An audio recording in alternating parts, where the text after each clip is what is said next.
Hello, my name is Sharissa Olivarez, and today I will be demonstrating how to animate a face. For the sake of all things holy, we will not be animating this face, as it would be too complicated. Animation as a whole started in 1908 with Phantasmagorie by a Frenchman named Émile Cohl. Phantasmagorie follows a small clown as he goes frame by frame, going into different scenarios, demonstrating how each item moves and how each item fades.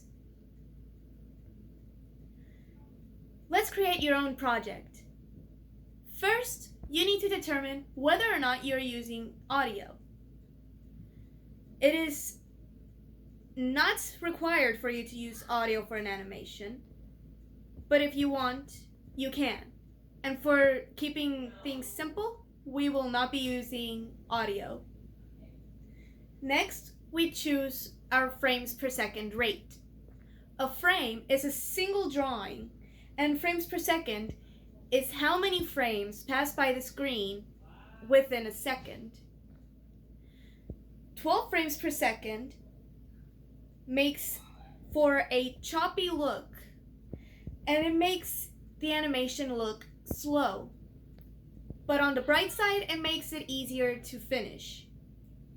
24 frames per second is more smoother and helps to give the illusion of smooth movement. Disney uses 24 frames per second in all of its animations. 20 frames per second is my personal preferred frame per second rate, as it makes it smooth and easy to animate at a moderate pace and gives better movement to your animation. Here is a simple rule to remember which frames per second are all right. Stay 2 frames per second away from 12, as 12 is choppy and we do not want a very bad looking animation. Let's get started, shall we? First, you want to draw your facial guidelines. A guideline is the building block of your drawings. You want to have it out so that you know how far you're going to go. If you are syncing to audio, focus on the jaw guideline last.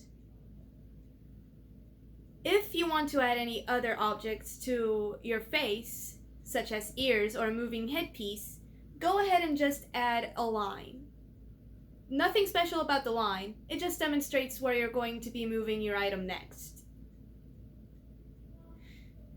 A little rule about the jaw: keep it on its own layer, as it is hard to move a jaw with other items in the drawing.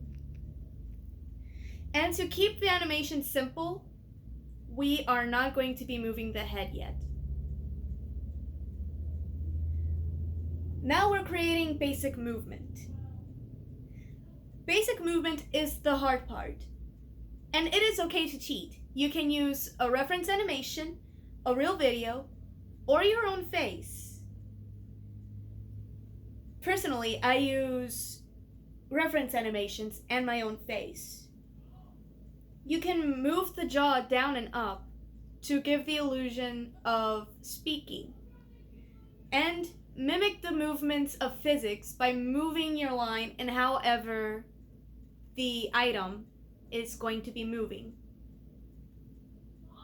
It might not look perfect at first, but this is just the guideline. It doesn't have to look real yet. Now we get down to the actual animation. Make a new layer. A layer is a separate drawing of its own. After you make your new layer, you want to start drawing your face and start making more movement. You want to stick as closely as possible to the guidelines and give life to your drawing by letting it blink and move the eyebrows in the direction of whatever emotion you are choosing to portray, be it happiness, sadness, anger, or any other emotion. Please do not pass your guideline. If you do, you will make your drawing look out of proportion and therefore mess up the entire animation. Now you are down to your final touches. What do we do during these final touches? You review your frames. You can play the animation to yourself one time or more to check where there are any errors, or you can pass the frames one by one and play the mental image through your mind. You can fix any errors you find.